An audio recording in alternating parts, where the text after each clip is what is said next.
Yo, what is up everybody, and welcome back to another NBA 2K16 Rec Center game. We're back with the squad. You guys see the tail of the tape, if I may, here between the two teams. Pretty even records, pretty even win percentage, pretty even overalls on each team. The only difference is that we are missing our power forward. No Michael, no Manu B today. He's still icing his ankles from that last game, so we got a CPU in that spot. Meanwhile, they have all 5 starters filled out as we throw an early turnover, trying to look for Josh ahead of the pack right there, as we also get called for an early blocking foul. And all of that combined actually puts us at a D+ teammate grade. We got a purple teammate grade at the start of the game. That's definitely not good, and partially because of that, we are down 3 early on in this one, though. A perfect release jumper to give us our second pair of points of the game should help that out a little bit. See, Walsh missed the pick right there, and then Josh is going to get a mean chase down block and look like an open dunk for them. Brian picks up the board. We're running. Walsh finds Josh. Pull up jumper. That's nothing but net, and we grab the lead right back. Like I said, teams are pretty even, so it's probably going to be a game that comes down to the wire, a game where the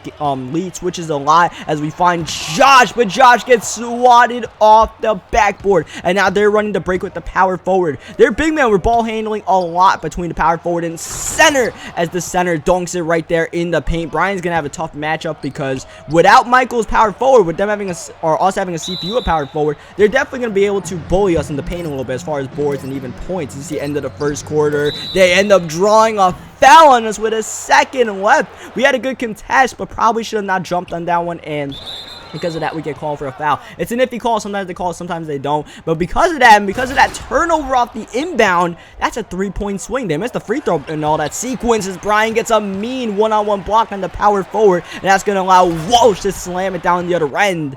But yeah, that was definitely a bad thing for us. We got to rebound this second quarter. We're driving in the paint, finding Brian. Extra pass to Josh. Wide open 3, but it doesn't go down. Look at us scrapping in the paint, somehow getting an offensive rebound. A rare sight for the 5'11" point guard Denny Tice. But after that, it's all Brian in the paint. That's not my area. That's definitely his, and he's able to finish over the team as we accidentally chuck up a full quarter. Spamming that X button, I didn't realize I had the ball, and we ended up paying for it. This is why you spam the X button, so you can get steals like that. We have 2 fouls, but we're still playing pretty aggressive on defense, finding Josh, and Josh with the extra pass to Brian. We could get the hockey assist, but Brian does end up getting a foul call on him. So nonetheless, we get some points out, or maybe a point. Brian's like a 50% free throw shooter, so you know, it's usually 1 out of 2. As you guys see, we knocked down the corner 3 right there. Like I said, his lead's going back and forth all game long. The one thing is Josh is cold on his jump shot right now. You guys see an open 3 right there. He missed just like the one from before. The point guard I was going against was mainly a pass for his point guard. As you guys see, there's been a lot of blocks in this game. Both sides just swatting the ball left and right. Unfortunately, that one got swatted right to the other team as we give it to Brian, who misses the layup, but he gets his own board, padding his stats, and he's going to the line there in the bonus. You guys see, once again, we're playing aggressive on defense,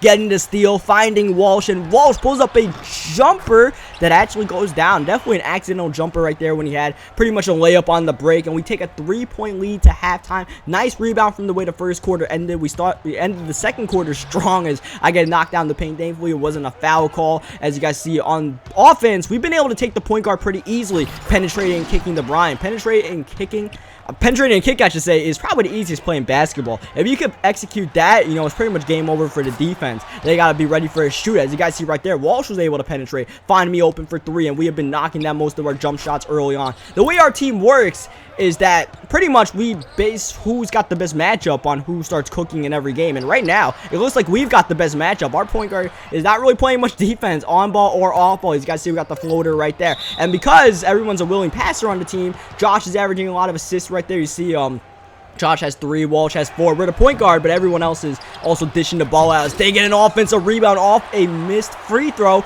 But eventually, Brian gets a block, and we throw the oop to Walsh. Walsh and I were waiting to cherry pick off a missed free throw. It took a little bit longer than it should have, but thankfully, Brian and Josh had that paint locked down for a second. You see Josh playing some good defense. Eventually, though, they go to the paint, but one more time, it is blocked. This time, Walsh is in there, and we throw a great cross-court pass, and then Josh with the extra pass to Brian. Josh and Brian have have a nice chemistry in this game, a nice bit of extra passing from Josh, who's been cold, but he's making up for it with good passing as they throw a cross-court pass to, I believe, the small forward going in the paint, but Denny Tice is called for a key foul, puts them in the bonus and gives us 4 fouls, and now we really have to be careful. We can't pick up a 5th foul, especially in the 3rd quarter, as Josh is cherry picking and gives us a 9-point lead. The tide is changing, and this one is we're in the paint, trying not to pick up that 5th foul, just putting my hands up, pretty much begging for him to not, or the ref to not call a foul right there. You see Josh penetrating, finding open man. That's a CPU. And it knocks down the big time 3. That's going to give us a 10-point lead. And that could have been extended more.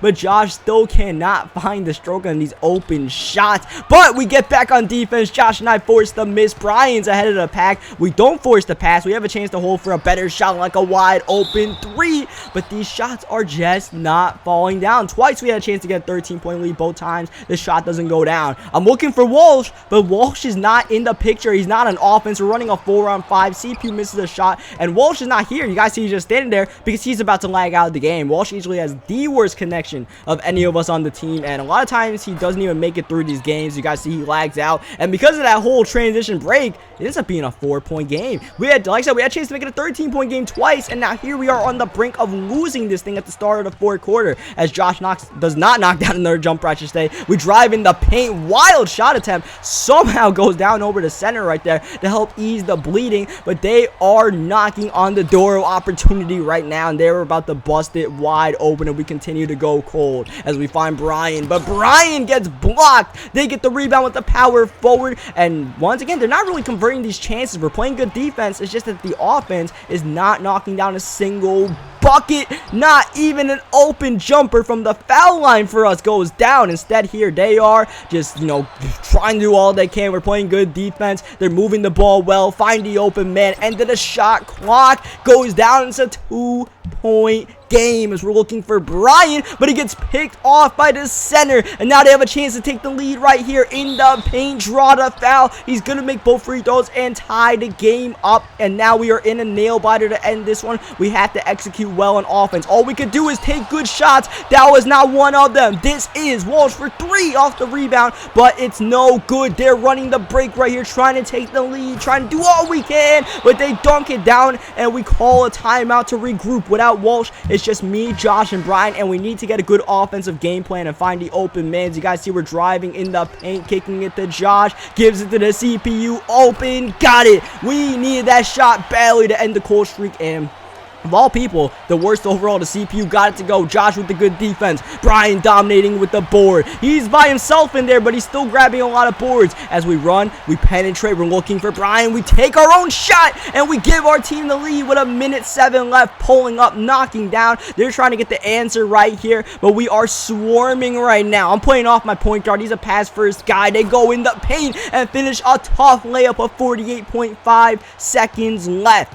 So now we want to try to go 2 for 1 right here. Give us a 2 for 1 opportunity, especially if we score. Josh jumper can't get it to go. Wide open for the lead, and he continues to be ice cold. Here they go. Who are they going to go to? Probably the center. That's been their go-to guy. That or the small forward. They go to the center, but he misses the shot. Now we have a chance to hold for last shot of the game. It's a tied one, but Josh is in the paint to Brian, who slams it down, and that gives us the lead. The Josh to Brian connection been working all game, and it works one more time. They don't call a timeout. Now they do. I don't know what kind of thing that was, what kind of play calling that was, but now they have a chance to tie or take the lead with 12.9 seconds left. Probably want to get a shot off quickly here so they can play the foul game if anything. The point guard, who hasn't taken many shots, has the ball. 6 seconds left in the game, just dribbling it out. We're all over him. Passes out. Shot for the tie is an air ball. We call a timeout to make sure Brian doesn't go to the free throw line, and no one's going to the free throw line because we burn up the last 0.5 seconds of the game, and we get the tight victory.